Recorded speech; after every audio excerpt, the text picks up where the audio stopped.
Welcome, sleepless spirit. I'm your storyteller tonight, here to guide you gently into the shadows of slumber, where dreams take over and worries fade away. Before we begin, don't forget to like this video and subscribe for more bedtime tales, whispered just for you. Let me know in the comments, where in the world are you watching from, and what time is it as you listen tonight? And if there's a story you've been longing to hear, something spooky, something comforting, tell me. I'm always listening. Now, tuck yourself in. Let the darkness wrap around you like a warm blanket. It's time to let go and drift into the story. After years of renting, I never thought my first house would be much more than a peaceful place to call home. I was 29 years old, unmarried, and employed full-time as a coordinator of medical billing. After living off the lowest rent for almost 6 years and saving every spare penny, I eventually had enough to make a down payment on a modest 2-bedroom home, a little Tennessee suburb outside of Chattanooga. It wasn't glitzy, faded siding. It was mine, despite the overgrown shrubs and the roof that required repair. The weekend I moved in, my parents traveled down from Kentucky, helped me unload the U-Haul, filled my refrigerator, and drove back, with a frozen pizza in the oven and a half-unpacked box of dishes on the floor. I stood in my empty living room that Sunday night and thought, this is it. This is home. I took a week off work to get settled. Most of the neighbors I met were elderly. The widow, Mrs. Harlow, who lived just next door, demanded that I take some of the banana bread she had prepared that morning.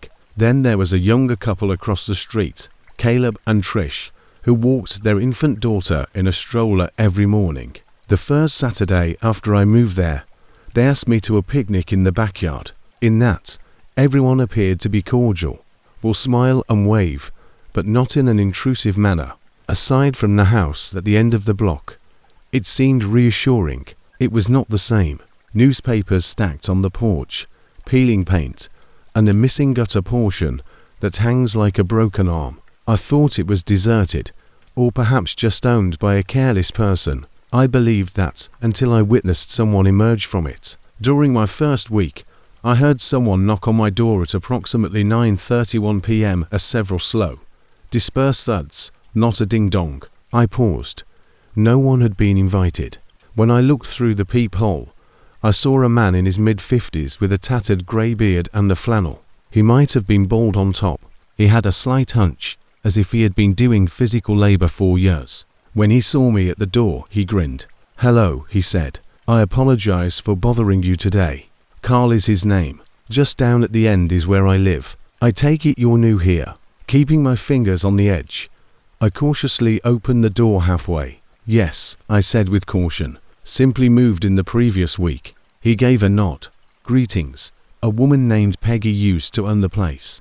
Passed away around 2 years ago. It's encouraging to see it occupied once more." He held up a hand as I thanked him and began to slowly close the door. "I'm in a bit of a jam, and I hate to ask. Earlier today, the water was turned off. Would you be able to fill this for me?" He raised a large blue bucket, the type used for floor mopping. Although it was a strange request, he appeared innocuous, and I had been taught not to reject a neighbor who is in need. I answered, "Sure," and took the pail. "Please wait a moment." I hauled it back after filling it in the bathtub, gave it to him, and he thanked me. For the time being, it was it. However, on the following evenings, it turned into a trend. He asked whether I had any extra canned food one evening. He also claimed that his flashlight's batteries died and requested replacements. At 11:45 p.m. he knocked, saying he had wounded his hand on a fence nail, and asked if I had any bandages. He always appeared more disheveled to me, dirt under his fingernails, dark circles under his eyes, and unwashed clothing. I became uneasy about him for some reason. It wasn't so much what he requested, as it was how at ease he appeared to be. I began apologizing, telling him that I was out, and that I didn't have anything he required. I eventually stopped answering the door, but he continued to knock. It would occasionally be 10 p.m., occasionally around 1 a.m. 3 steady, methodical knocks, each precisely the same distance apart. I considered, what would I say if I told someone, A neighbor is knocking excessively after requesting water and canned food. It culminated on a Wednesday evening.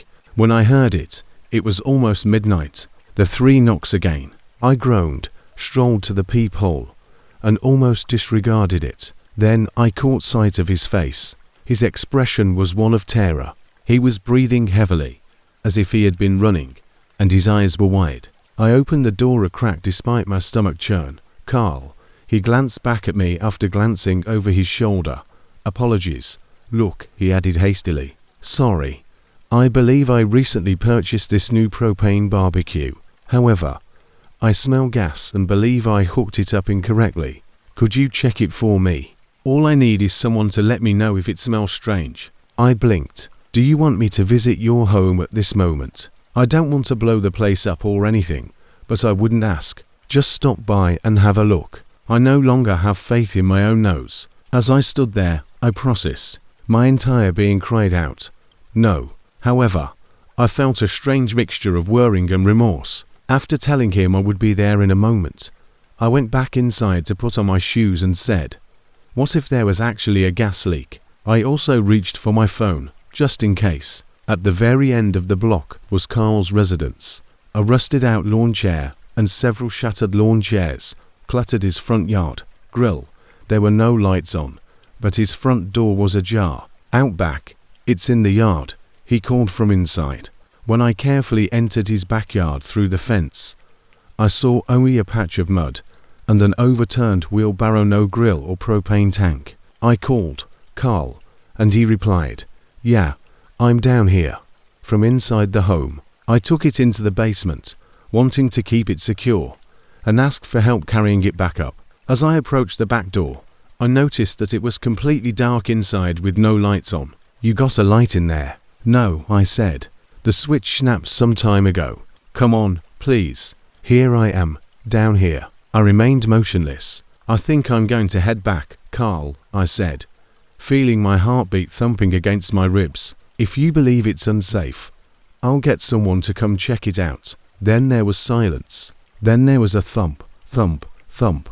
I heard rapid footsteps running up the stairs of the house, and I ran back down the path, out the gate, and down the street, out the gate, and down the street. I entered my house, locked the front and rear doors, and took a knife from the kitchen without even turning around. I spent 30 minutes watching from the window, but there was no activity at all. The following few days went by without any problems, no knocks, no indication of Carl until I finally brought it up with Mrs. Harlow, the widow next door. I thought about calling the police, but I wasn't sure what to say. My neighbor beckoned me into his dark house and ran at me from the basement. Her face contorted in bewilderment when I remembered Carl, the man at the end of the street.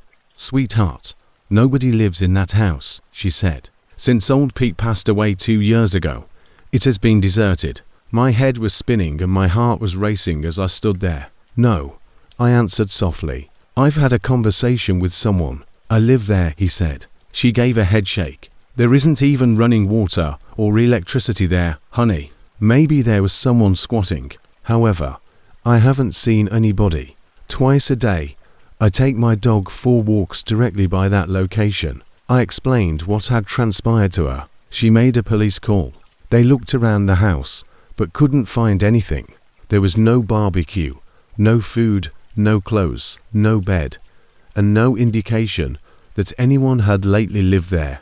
The rear door remained ajar. On the walls of the basement, they did discover extensive scratches. 2 weeks later, I moved out. That man's identity is unknown to me. What was actually in that basement is unknown to me. However, I still think of those 3 slow knocks occasionally when I can't sleep, and I'm curious as to how long he had been keeping an eye on my house before he made the initial knock. I had to be desperate. Actually, that's where it all starts.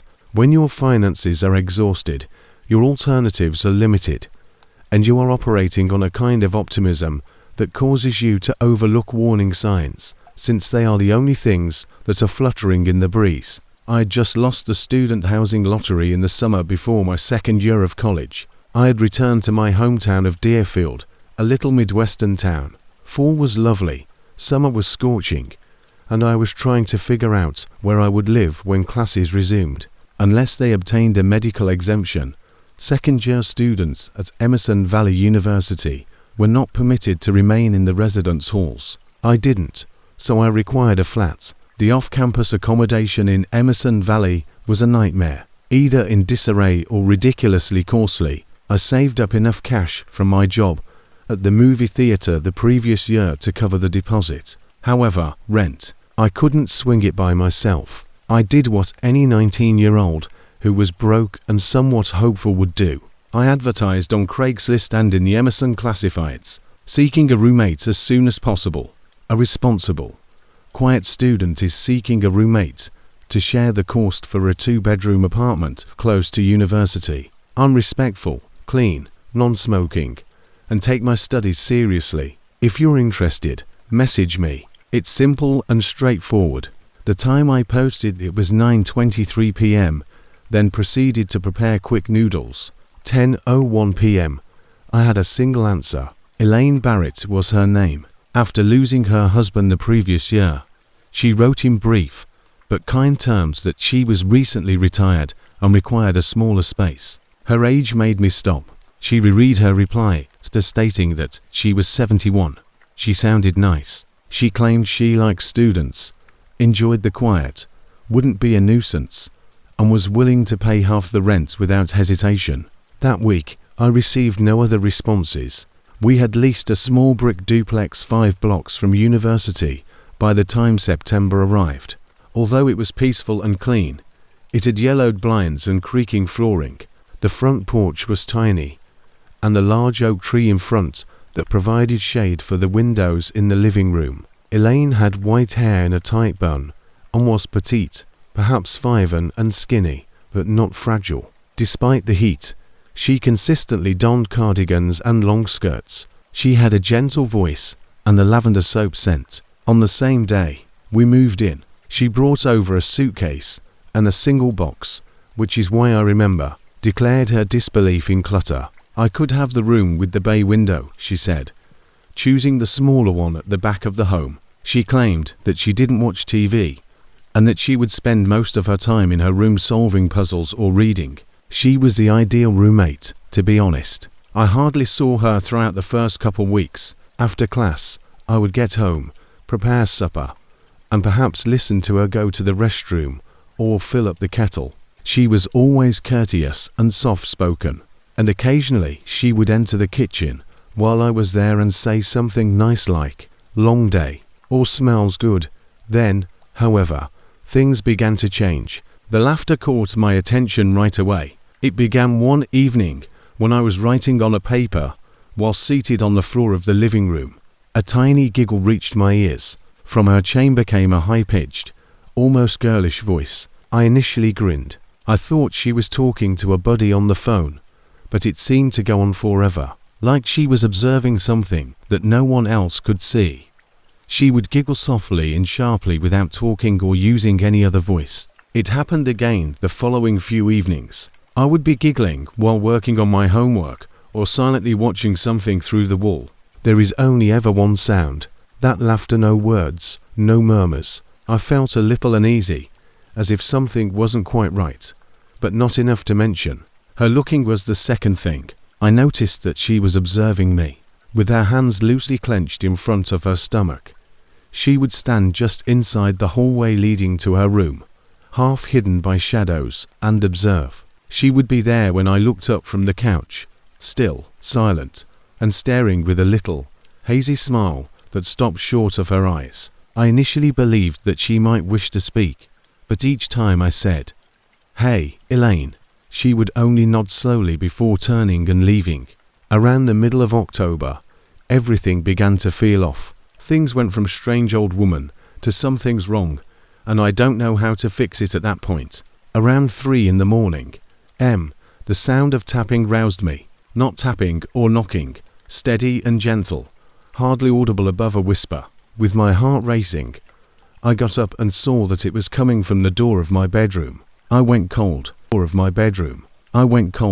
I didn't initially say anything. I waited. Like a youngster playing a game, the tapping continued in a rhythmic manner. "Ella, I whispered at last, and the tapping ceased. Quiet. Then, from the other side of the door, I could clearly hear that same high-pitched chuckle. My blood froze. For what seemed like hours, I remained still. I was unable to. The worst thing was that there was no lock on my door. I attempted to speak with her the following morning. I stepped outside and said as soon as I heard her in the kitchen. She looked up from her tea and said, "Oh no, dear. I went to bed at around 9. Hey, were you up late last night?" I asked as nonchalantly as I could. I tried to maintain a neutral expression as I slowly nodded. I believed my door was being tapped. Her smile was slow and broad. "Don't you think that dreams can be somewhat noisy?" I never attempted to confront her again after that. I positioned my desk in front of the door that evening as a precaution. I didn't want to risk anything. No more. 3:12 a.m. I woke to the not tapping, not knocking, but shaking door handle. Someone was attempting to open the door this time. I remained motionless. With every push, I could see the desk moving a little. Then it came to an end. Perhaps she has returned to her bed, I reasoned. Then I noticed it and I squeezed against the narrow gap between the door and the frame. Through the crack, she was simply observing me. Then she let out a scream, like someone getting burned. It came suddenly and sharply. She yelled rubbish and my name. "You ought not to be here." And you began banging on the door. With every strike, the desk thudded forward. I yelled at her to stop as I leapt from the bed and flung myself against it. She continued to scream. Then there was quiet. When I eventually dialed, I was at a loss for words. Cops. I mentioned before that a woman was attempting to break down the door to my bedroom. 10 minutes later, they showed up. I nearly puked as I opened the door.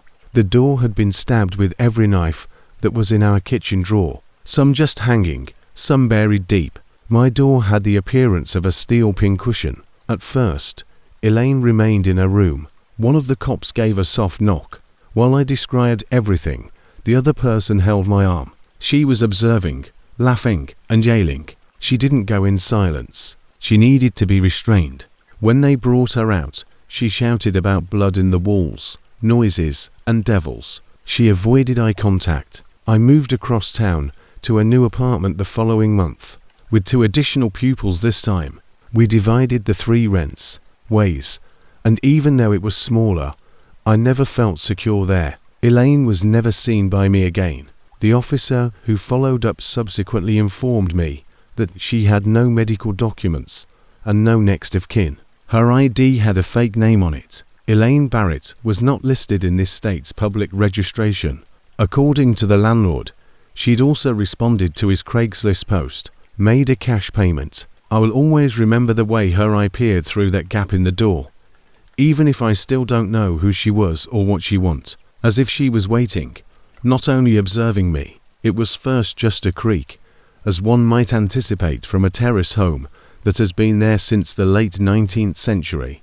The kind of town that people forgot existed was Barfield. Leaning fences and rusty sheds divide the back gardens of rows and rows of red brick houses that are tightly touching one another, uneven windows and old chimneys. And at the centre of it all was my 3-year residence at 27 Bridgewater Lane. After a split, I had moved in because I needed room, quiet, and, to be honest, affordable rent. It was a modest but comfortable terrace with 2 bedrooms, ancient carpet, a broken fireplace, and a wet spot under the front window that never dried. It was mine, though.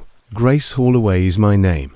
When it occurred, I was 28 years old. Monday through Friday, from 9 to 5, I worked in administrative support at a nearby medical supply company. Nothing noteworthy. My best friend was my dog, Luna, a black Labrador. After the split, my social network had shrunk, but I was content with the silence. With the exception of the man next door, Bridgewater Lane was mostly a calm neighborhood with elderly residents, young couples, and a few single tenants like me.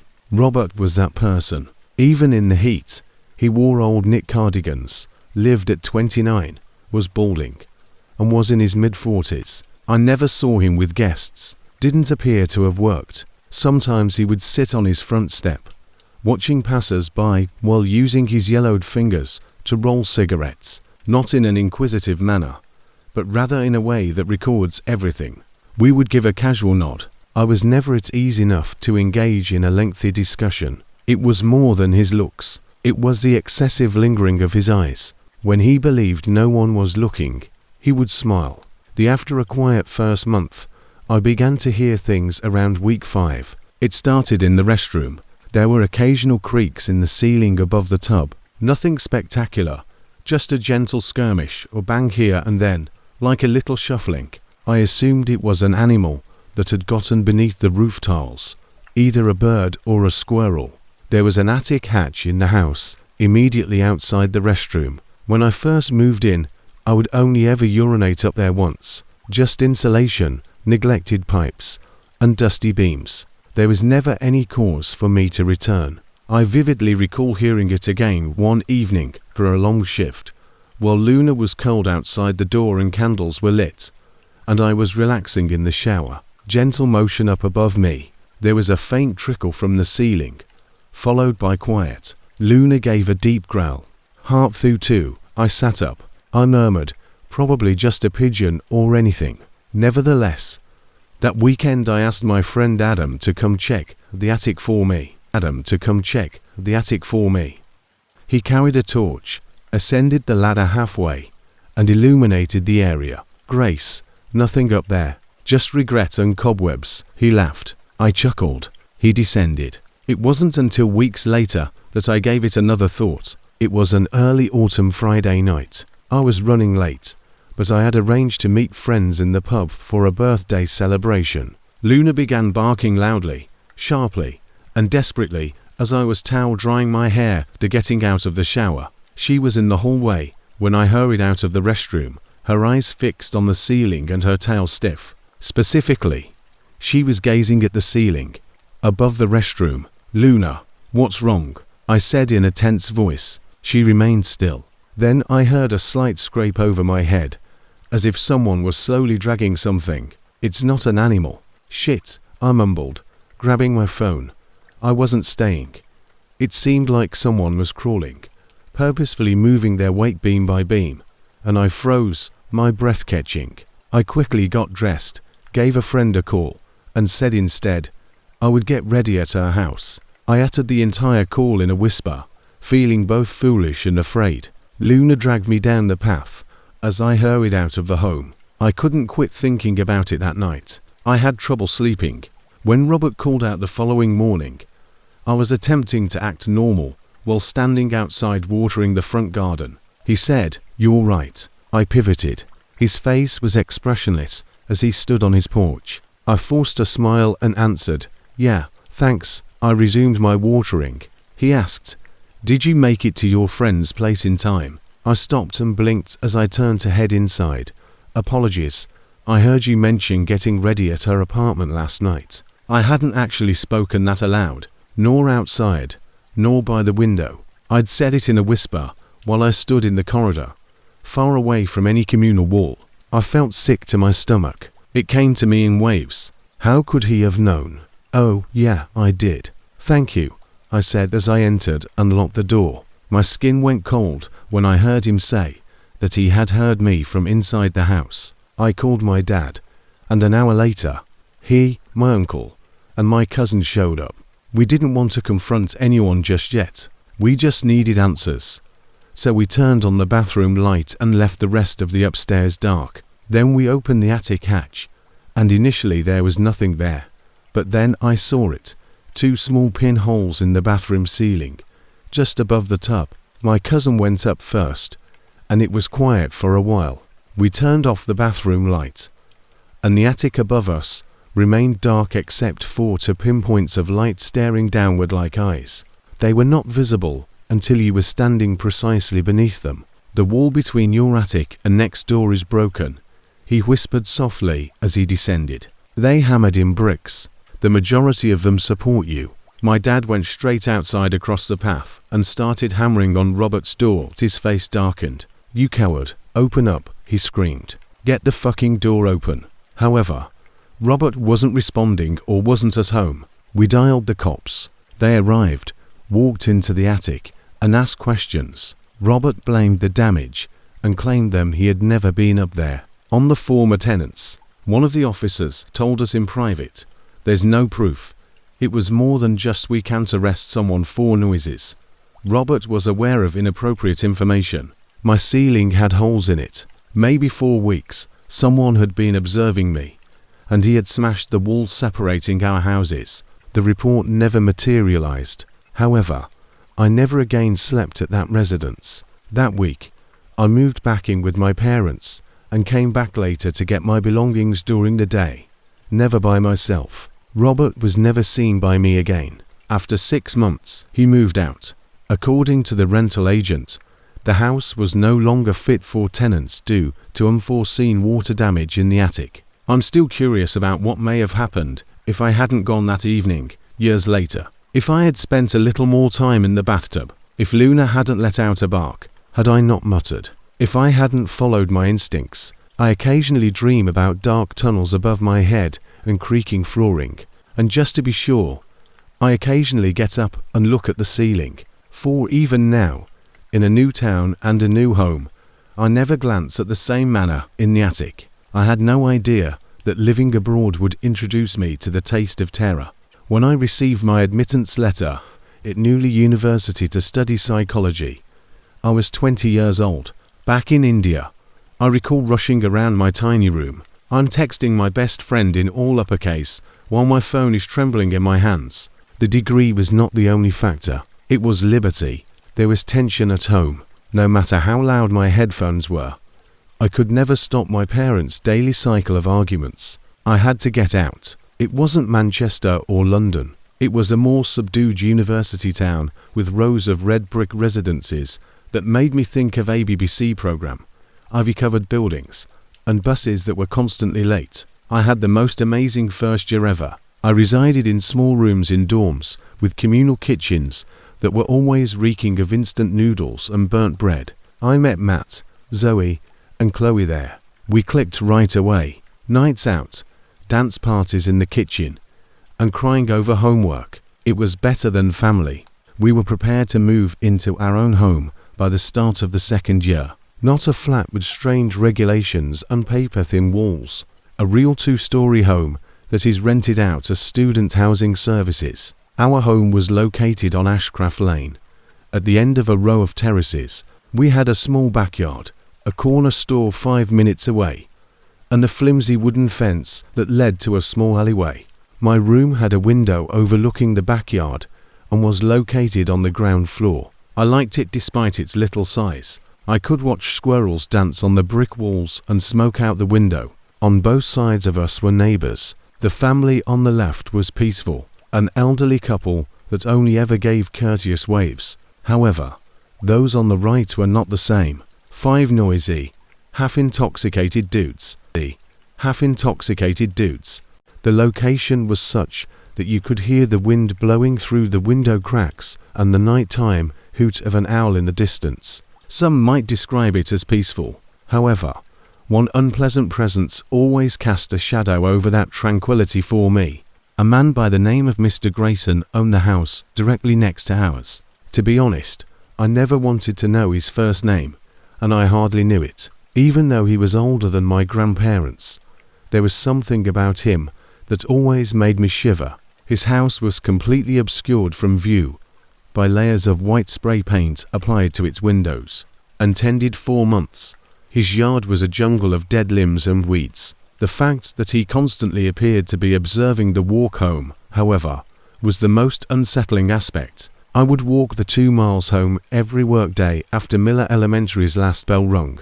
My parents preferred that I walk, although most children took buses or rides, claimed that feeling the air on your face and being independent were both positive. I generally enjoyed it as well. The toughest part of the day, however, was the 5 minutes I had to pass Mr. Grayson's house. He would shout from the porch, "Hey, Emily," in a harsh, low voice. It was hardly a cordial welcome. It was calculating and cold. Sometimes he would approach me and perhaps try to ask me questions about school or what I was doing after class, but I would try to rush past him, holding onto my bag straps tightly and avoiding eye contact. Where are you heading? You don't want to stop and say, "Hi." I would shake my head and accelerate, fearing that he would hear me. My eyes were fixed on his house's dirty windows, half expecting him to be standing there observing me. And I remember almost falling over a root on the broken sidewalk one afternoon. I couldn't stop thinking about Mr. Grayson at supper that evening. Something prevented me from telling my parents. What would happen if they believed I was making it up? What if they advised me, like everyone else appeared to ignore him? So I said nothing. As she pushed peas around her plate, Mom remarked, "You're awfully quiet. There's a problem at school." I forced a grin and shook my head. "No, I'm simply exhausted." Dad's eyes lifted from his steak. "Please let us know if you're bothered by the guy next door again." Although I nodded, I felt a knot forming. As the weeks went by, my fear increased. I occasionally noticed a glimmer of light at night through the flimsy drapes covering my bedroom window. I was too familiar with that flashlight. He was the one. I woke up abruptly one night, the ray piercing the darkness like a blade.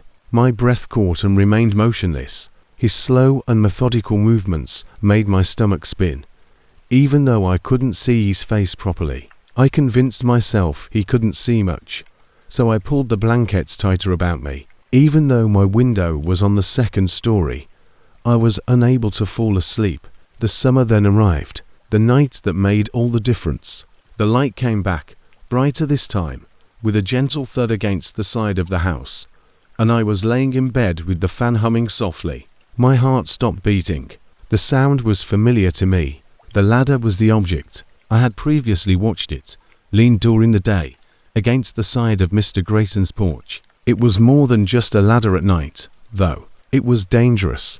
There was a sharp tap on the glass beside my head. He was standing there, his face just inches from the window. When I slowly turned, his lips were curled into a twisted smile, and his fingers were tapping rhythmically against the pane, as though he were beckoning me to open it.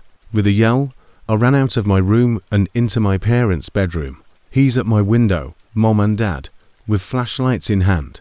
They ran to my room, but there was nobody in the yard. No indication of Mr. the Ladder or Grayson. "You're certain it wasn't a dream?" Dad asked gently in an attempt to soothe me. I argued that it wasn't. He was present. I caught a glimpse of him. "I should open the window," he said. Mom wrapped an arm around me, but her gaze wavered in uncertainty. "Your imagination can sometimes make things appear real when they're not, darling." I wished to trust her. Yes, I did. However, I secretly knew the truth. Mr. Grayson's home unexpectedly went up for sale that summer. The man himself disappeared, but the eerie windows remained painted. I didn't see him again.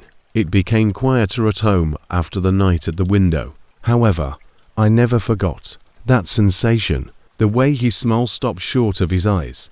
The way his gaze seemed to penetrate the glass. Even though my parents thought it wasn't essential, I started locking my bedroom window every night and checking it again before going to bed. Days at school also felt more burdensome. Each time I went by the vacant house, I would wonder where he had disappeared as I gazed at the for sale sign tucked away in the untamed grass outside. Was he observing from somewhere else? Or was he truly gone? Dad and Mom never discussed it. I wanted to share everything with them. The knocking, the ladder, the flashlight. But I kept it deep inside because I was afraid they would think I was crazy or exaggerating. Eventually, Mr. Grayson's former home was occupied by new neighbors, a young family with children in my age range. They trimmed back the overgrown shrubs and cleaned the windows. The scent of fresh life filled the yard. The house was no longer eerie. I once observed the kids playing across the street one afternoon. I experienced an odd mixture of shame and relief. I was relieved that my awful neighbor was no longer there. I felt guilty for not telling anyone the truth about what had transpired. Months later, I saw my mother sitting by herself on the porch swing, gazing up at the sky. "Mom," I whispered softly as I sat next to her. She paused, then nodded. "Remember that creepy man who lived next door? That was difficult for us all, honey. I never told you everything, but I did confess that I was afraid of you. Wouldn't believe me." She grinned pitifully. "I believe you, Emily. I'm sorry we didn't protect you better." Her words calmed me down. Sometimes adults don't understand things kids see or feel. Years later, I still think about that summer and the man who watched me from behind spray-painted windows. The event changed my perspective on the world, made me cautious, and made me trust my gut. But it also taught me that sometimes danger isn't loud or evident. It was a small comfort after all the anxiety. I never thought I'd leave the city permanently. Not really. My husband and I used to discuss it in that dreamy someday way when the kids were older, when the timing felt right, when work slowed down. Sometimes it lurks quietly in the spaces between the houses in the silence of a dark night. Other times, speaking up is the bravest thing you can do. Even if you're afraid, no one will listen. But it just clicked last fall. Our babies were getting sick from the mildew. The woman downstairs kept yelling at her boyfriend at 2 in the morning, and the apartment above us flooded for the second time in 6 months. The landlord didn't seem to care, and there was a shooting a couple of blocks away. I asked Lucas, what if we just left? One evening when we were eating takeout, and he didn't dismiss it for once. 3 months later, we closed on a small farmhouse outside of Juniper Hollow, which has a population of 612, with its white exterior, wraparound porch, and creaking floors. It was a house where you might raise children and grow old together. It was situated on 5 acres of open ground, the kind that breathes, with no sirens or traffic, just wind through the grass and a tree in the distance. For the first few weeks, it was quiet, the boys playing outside till sunset, and the town was approximately 40 minutes from anything like a metropolis. Just a feed store, a diner, and a gas station, the kind of place where people wave as they pass whether they knew you or not. Then I met Harold. It was a clear March morning, the frost was just melting, and I was heading back from the mailbox when I spotted Harold across the street. We had repainted the living room and hung our wedding pictures by the stairs, and it began to feel like home. "Morning," he called out. "Good morning," I waved. "You must be the city folks bought the Miller place." He was kneeling in his yard, cutting the edges of his flower beds with a pair of shears. When he saw me, tall, wiry, with thick silver hair, slicked back, and a face that should have belonged to someone 20 years younger, I grinned. "My name is Claire," Harold replied, walking slowly across the gravel road. "I've lived here my entire life. Many people in this area are essentially family. My daughter is just down there. I dug 6 inches deep into the soft, slightly sunken ground when I struck something solid, a rusted metal box. I took it out and gave it a good bashing before prying it open to reveal pictures. I stared at them for what seemed like hours. Hundreds of them, black and white, curled and brittle with age. Each picture of a family standing in front of our house. Couples, kids, babies, decades apart, and always. Just off to the side, there he was, Harold, unaltered. My hands were shaking as I picked them up. I needed answers. I marched across the street to his house and knocked. His wife, who was petite, quiet, and gay-haired, answered. I asked to talk to Harold. Her expression shifted. "You must be mistaken," she replied quietly, adding that Harold had died over 3 years prior. "But he was just here," I said in a whisper as I took a step back, and she slowly shook her head. "I apologize, but that isn't feasible." After a few days, I returned home and went through the pictures once more. One of them had the dates 1979 and 1954 scrawled on the back. The family were different, but the house, man, and Harold were all the same. The house had changed ownership more than a dozen times in the last 60 years. None of the families lived for more than a few years. Most disappeared without selling, and one was assumed lost based on a newspaper clipping. That evening, I went online and discovered archived information. I showed Lucas everything, and neither of us slept that night. A week later, we attempted to move, but the U-Haul refused to start, and the spare vehicle overheated. When I called for assistance after our internet went out, the sheriff arrived and warned, "Some places don't like being left behind." He grinned, just like Harold. At 3:12 a.m. that night, someone knocked on our door. A new picture of the United States standing in front of the home with Harold smiling off to the side was on the porch when Lucas looked. But there was no one there. It began with scratches. I initially assumed it was something silly, like a delivery man carrying a box with protruding nails or a child pushing their scooter to near the door. However, I believe that deep down, even in that initial moment, my body recognized this before my brain did. This wasn't a coincidence. It was deliberate. Let me back up. My name is Isa Bennett, and I was living in a quiet suburban apartment complex called Wellington Hills, just outside of Charlotte, North Carolina, for almost a year with my roommate and best friend, Maya Green, who is 23 years old, sharp as hell, has a mouth that never learned to whisper, and the kind of laugh that always makes strangers look twice either out of envy or annoyance. Who knows? Our apartment was small but comfortable, located on the 3rd floor of Building C, Unit 305, with 2 bedrooms, laminate wood floors, and a balcony overlooking the parking lot and some sad-looking pines. We moved to Wellington Hills to escape the city's chaos, which included rising crime, noise, and expensive rent. It wasn't glamorous, but it felt safe, or at least that's how it felt. For the first few months, everything was okay, but Maya was paranoid. Her elder brother is a police officer, so she's always on edge about security. So we installed a digital keypad lock and a ring peephole cam on the door. I used to make fun of her for it, but now I don't. Our neighbors, who were mostly working professionals and a few small families, were people we hardly saw, but who politely nodded to in passing. The couple across the hall, the Petersons, were pleasant. They had a toddler who screamed all the time, but they kept to themselves and once brought over banana bread. They moved out in February. The property manager was slow to update listings and picky about background checks, so we were surprised when we saw a moving truck out front one morning in early March. The new tenant moved in alone, and the property sat empty for about 10 days. We thought it would be a while before it was filled. We never heard his name. He never waved. He never looked at us. The only sound we ever heard was the faint jingle of his keys or the turning of the lock behind him. And his apartment remained dark most of the time, even during the day. He was in his mid-30s, maybe older, thin, pale, and always wore long sleeves, even in warm weather. Maya suggested that he might be a night shift worker, such as a nurse or warehouse worker, but I snapped back. Then why does it sound like he's dragging furniture at 2 a.m. every night?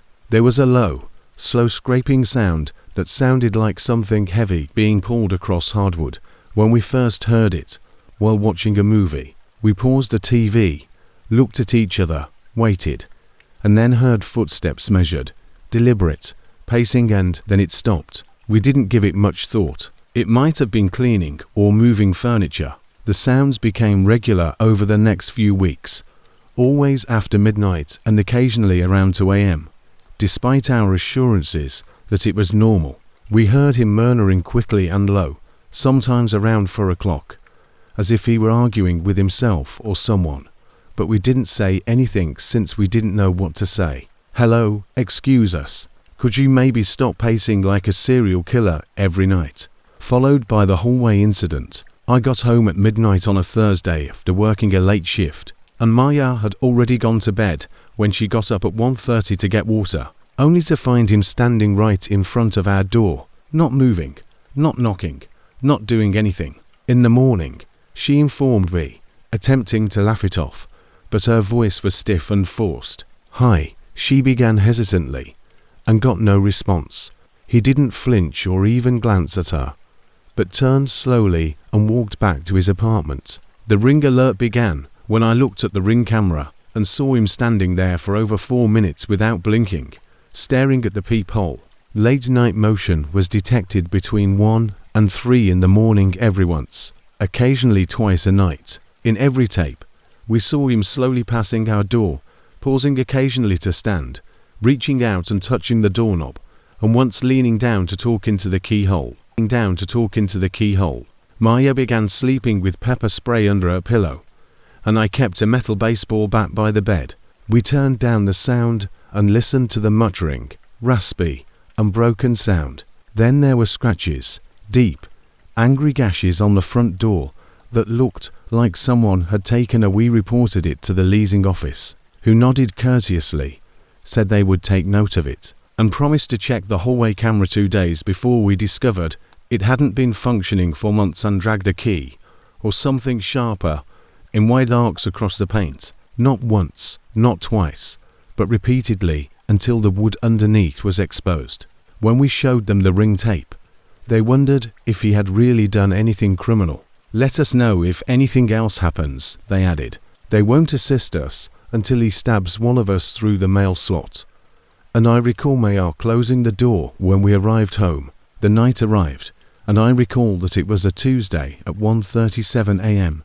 because I had just concluded a video call. We began taking extra precautions, locking the door twice, leaving a chair wedged under the knob, leaving the hallway light on at night, and even moving a dresser in front of our shared bedroom door just in case. Maya had fallen asleep on the couch next to me when, with a loud bang, bang, bang, I jumped up and she jolted awake. My sister and I had been up late exchanging terrifying tales about college ex-boyfriends, was trembling in its frame. I reached for my phone, my hands already sweaty, and launched the Ring app. There he was, shirtless, his eyes wide and red-rimmed, pressed against the peephole, staring through it. And then he whispered. We couldn't make it out, but it seemed intentional, as if he was. I dialed 911, and the dispatcher's voice was calm, as if she had done this 100 times before. He was speaking to us calmly and steadily, when he abruptly screamed, not a cry, a shriek, or a terrible animalistic sound that made my stomach turn. The cops arrived 34 minutes after I called, and we gathered behind the dresser, squished into the bedroom corner, Maya holding her pepper spray and sobbing quietly as she said, hide, stay quiet, don't engage. 10 minutes went by, then 20, and the hammering stopped. When they arrived, there was silence. He didn't answer his door, so they knocked and even tried the handle, but they couldn't do much unless they had a warrant or saw a weapon. He's obviously unstable, I remarked, and perhaps one of them answered. We packed that morning, didn't wait for daylight, and Maya simply walked into her room and began bringing her luggage from under the bed without saying a word. However, he didn't technically break the law tonight. The leasing office promised to investigate, but the apartment remained occupied for months, and we never heard anything more. We didn't wait for the lease to expire. Instead, we drove directly to Maya's aunt's house 2 towns over and filed another police report from there. We never knew his name, what he wanted, or why we were leaving, but here's what I do know. We made the decision to go. No charges, no follow-up, nothing. We followed our instincts, didn't wait to make headlines, didn't question our fears, and didn't dismiss them as strange. Perhaps, just possibly, that decision saved our lives. I never intended to return to my hometown, but after a difficult breakup and a demanding job that finally ate me up, had spat me out, I needed a reset. I grew up in this rickety old ranch-style home between 2 peaceful lanes on the outskirts of Elmbridge, Indiana, and I had forgotten how quiet the town could get at night to quiet at times. My parents had relocated to Arizona last year and left the house to me. I had always loved the basement because it was cool, even in the summer, and it gave me a strange sense of privacy. It was late June, the kind of summer night when the air felt thick enough to chew, and I was getting settled in the office I had made out of the old rec room. I was doing some light sanding on a patch job of drywall, because the basement had always needed work, and I thought if I was going to start fresh, the place might as well look fresh. I'm Ian Harrov, a 28-year-old Elmbridge native, and after college and a few strange years of moving from city to city, I ended up back here, alone in the same house I used to beg my parents to let me sneak out of. Peace. But that night, peace wasn't the word I'd use for what followed. One thing about small towns is that the elderly never go away, like Mrs. Evelyn Kane, my next-door neighbour, who is in her mid-70s, sharp as a nail, a little out of character, and known for being nosy in a way that somehow made you feel more protected than annoyed? Most of my friends have long since moved on, some to Chicago, and others simply faded out of touch. She always has her porch light on, and is out after sundown, generally knitting, drinking tea, or just watching. I can't even count the number of times she's texted me about cats or weird automobiles snooping into my trash cans. So when she contacted me that night at 12:08 a.m., "Hey, honey," said Mrs. Kane, not very startled. "I just witnessed a tall man enter your basement. I wanted to inform you." I was in the middle, with my headphones on, and I didn't even take my eyes off my display at first. Completely engrossed, I replied to the text with one hand. "Me, are you certain?" "I'm fairly certain I'd notice, Mrs. Kane." "Yes, he crouched beneath your doorframe. He was really tall. I thought perhaps you had a friend over." I stopped. A buddy. I had been by myself all night. I had not heard anything, so I muted my headset and spun around in my chair. The lights were on. Music was playing softly in the background. The air smelled faintly of drywall dust. No doors opened, no shadows moved, and the basement door, which is outside at the back of the house near the camper I never use, never shuts right. It is slow, creaky, and requires manual latching from the outside. Me. I'm down here now alone. I texted her again. My tools were exactly where I left them. I went to the bottom of the basement stairs and stood there listening. Nothing. Not a murmur. Not a footstep. "Are you quite certain?" She didn't respond immediately, so I returned to my desk and assumed it was a trick of the light, or that she might have mistaken someone passing by for someone else. However, at 12:42 a.m. Mrs. Kane, he just left. I left from where? From your basement, Mrs. Kane. I walked out and down near your camper. She messaged me once more. My camper lies next to a chain link fence, and beyond it is just overgrowth and a slope that leads down toward the dried up creek bed. I tried to follow him with my flashlight, but he never came out the other side. He simply didn't. That made me think, there's nowhere to go, so you'd have to either hop the fence or come back around the house. I got up and began to slowly make my way around the basement, hearing every step as my Crocs made those recognizable squeaky footsteps on the concrete floor, and I could see the dusty footprints I'd left behind from doing the drywall. I was a little freaked out at this point, but I tried not to show it because I'm not easily frightened. I grew up in this house, so I know its sounds, smells, and drafts. Nevertheless, something about what she said pricked at something deeper.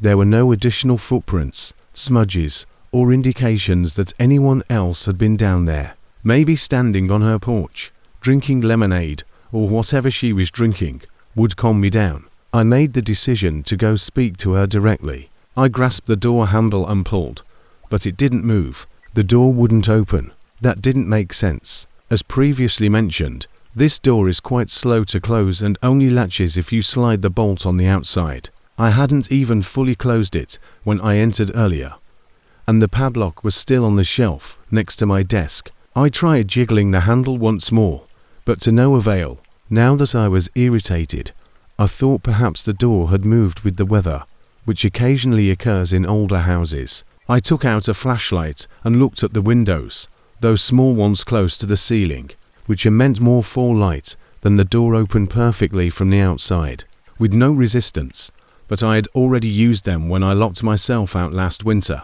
So I popped the screen, squeezed out, and walked around to the rear.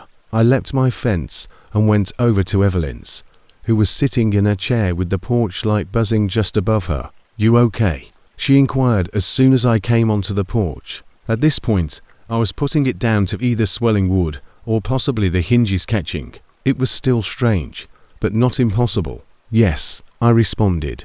"Can you tell me exactly what you saw?" She sipped from her mug and looked at me. A tall, black man moved very slowly, approached your door, stayed there for a moment as if he was listening, and then allowed himself in. I let out a sharp breath through my nostrils, and then, in classic Evelyn form, she smirked. She shook her head, but her face was dark, as if he were wearing a hood or something.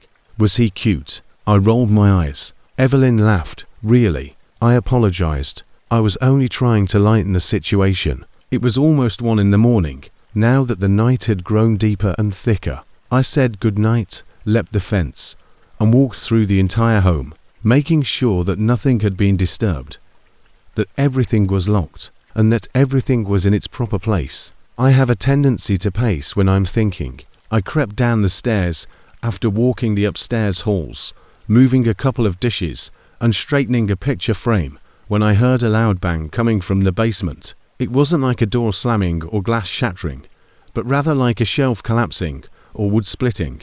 My heart was racing. Everything had been exactly the same, including the tools I had left behind. I walked to the back door once more, jammed and completely stuck. But this time I noticed something different. The inside of the door window had condensation on it, as if breath had fogged it, but it hadn't been foggy before, and the temperature remained the same. I tried using a crowbar to pry the door, pushing and straining, but it didn't work. I reached for my phone, but it wouldn't turn on. It had been charging all day, and I hadn't touched it for more than 2 hours. It should have been almost full, but it was completely dead. No Apple logo, no response, just dark. I put it back on the charger and watched, but there was no red charging symbol. Nothing. I sat there silently. The battery was at 1% when it flickered to life after about an hour. 5 nights ago, when it reached 50%, I tested the door again, and it opened without any resistance. I've never returned to the basement again. I'm not sure what Evelyn saw, why the door jammed like that twice, or how my phone drained completely while it was sitting there. But I do know that there was something in my house that I was still transfixed at the top of the stairs, staring at the now silent basement door, the same one that had let me in. And I may never have known if Evelyn hadn't been watching from her porch that night. My phone sat heavy in my pocket, now at 62%, functioning flawlessly again, as if nothing had happened.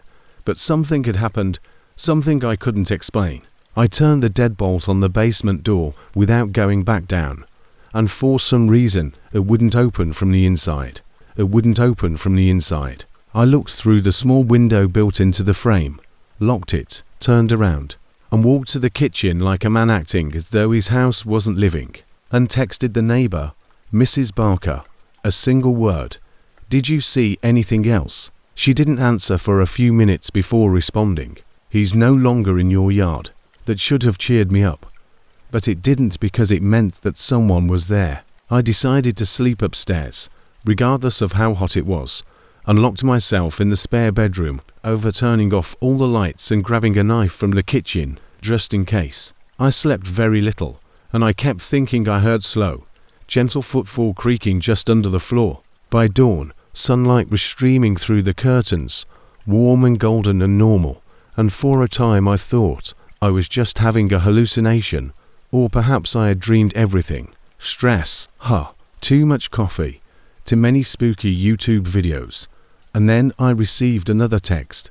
Hey, I just wanted to let you know that about 3:10 a.m. my camera caught something strange. It appears like someone stepped out your basement window. Do you want me to email the clip?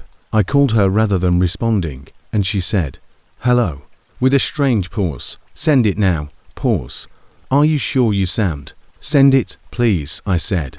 After 2 minutes, I opened the video, which showed the side of my house. It was grainy, but it was sufficiently clear. At 3:10 a.m., the basement window gently opened from the inside, and something crawled out, not walking, but low to the ground, as if it were attempting to blend in. The object that stood in my yard had the outline of a man, but its proportions were off too tall.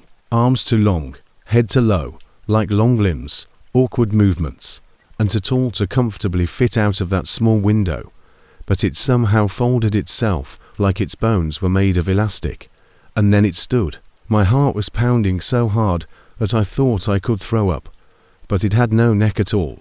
Didn't glance at the camera, didn't look around, simply remained there for a whole minute without moving, and then went past my camper and into the trees behind the fence. After I phoned the police and showed them the video, they thoroughly searched the basement and found nothing, no tracks in the dust, no evidence of forced entry, nothing stolen, but my tools and the window were unlocked. They told me they'd keep an eye on the area and said it was probably a squatter who got in while I was out.